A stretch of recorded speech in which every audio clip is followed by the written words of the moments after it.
Well, there we go. That was the Texans Cowboys game, I tell you. I mean, we played one heck of a game. It was a close game. We just got out quarterbacked.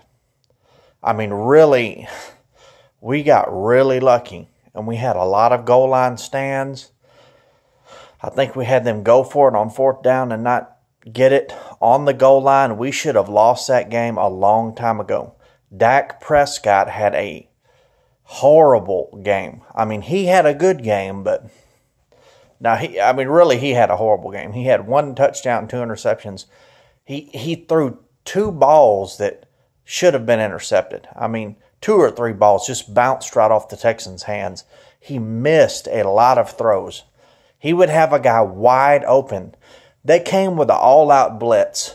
We had three wide receivers. It was like one-on-one, and we blocked everybody. I mean, it was like an engage 8, and somehow the Cowboys linemen block everybody, and Dak stands there in the pocket for about 4 seconds, and he's got a guy wide open downfield standing by himself, and he fires it way too high. Wide receiver jumps as high as he can, and it just skips off the top of his fingers, and he misses it. I don't know if that's the ball that got intercepted, and he had several throws like that. He was scrambling, and he had a throw.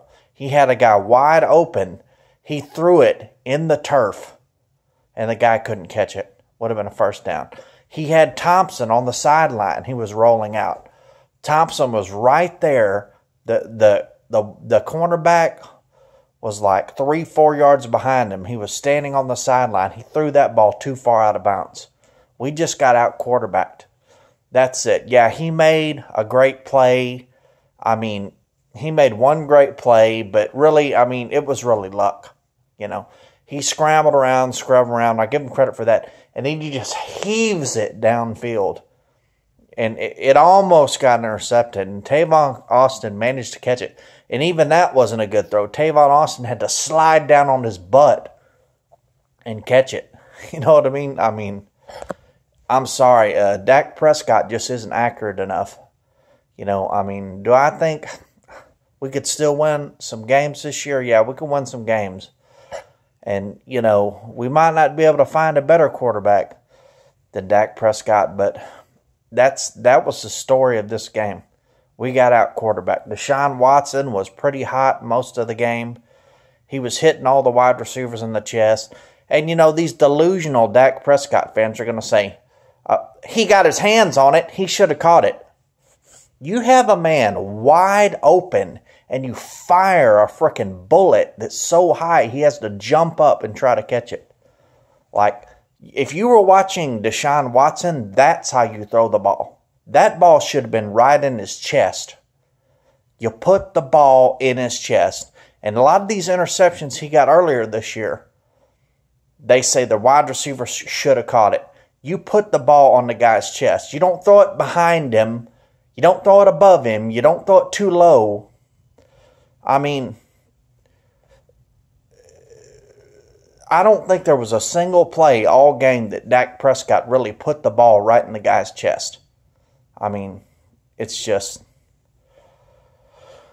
we got out quarterback. I've been on Dak Prescott's team. I'm not rooting against Dak Prescott. I hope he does good. But at this point, it has been too many games back to back to back where he hasn't done good. I mean, it's just, he's not off by much, but every single throw is off. Every single throw, the receiver has to reach for it or something like that. I mean, I don't understand. It's like these guys don't practice or what? What's the dang deal? I watched the Tony Romo documentary. He said from the time he knew he was going to college, I think, to the end of his career, he threw a ball every single day, 365 days a year. And I don't think Dak Prescott's doing that. I think he's going out and partying. I don't think he's working as hard as he should because he's not improving, and he should be. If you're working and you're not going out there and you're not getting drunk and partying and taking days off, you're going to get better. And I haven't seen him get better.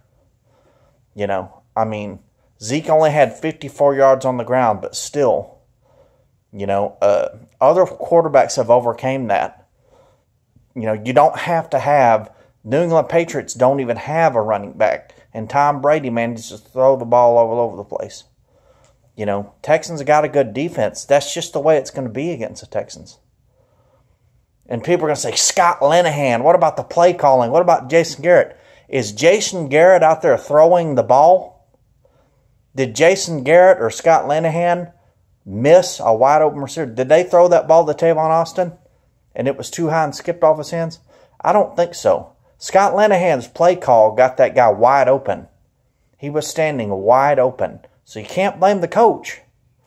The only reason why he missed that is because it was a horrible throw. You know, I mean, so it's just... And Dak Prescott isn't a total bum, okay? That's why people still defend him, because he's not a total bum. Nobody's saying he's a total bum. He's just got not good enough for what we want. You know what I mean? I mean, he needs to be getting more yards a game. You know what I'm saying? I mean, he needs to be getting more yards a game. To me, and I could talk about all types of things in that game. And I could blame Jason Garrett, and I could blame Jerry Jones, and I could blame Scott Linehan, and I could blame Rod Marinelli for calling bad defense. You know, but the fact is we held them to 10 points in the first half. That's good defense. They didn't score 30, 40 points this game. That's good defense. You know, so now the people that still defend Dak Prescott after this game, either they don't know nothing about football or they're a Dak Prescott fan and not a Dallas Cowboys fan. I'm not saying Dak Prescott is utterly horrible, but he's just not good enough. He wasn't better than Deshaun Watson today, and that's why we lost. Anyways, though, that's my takeaway.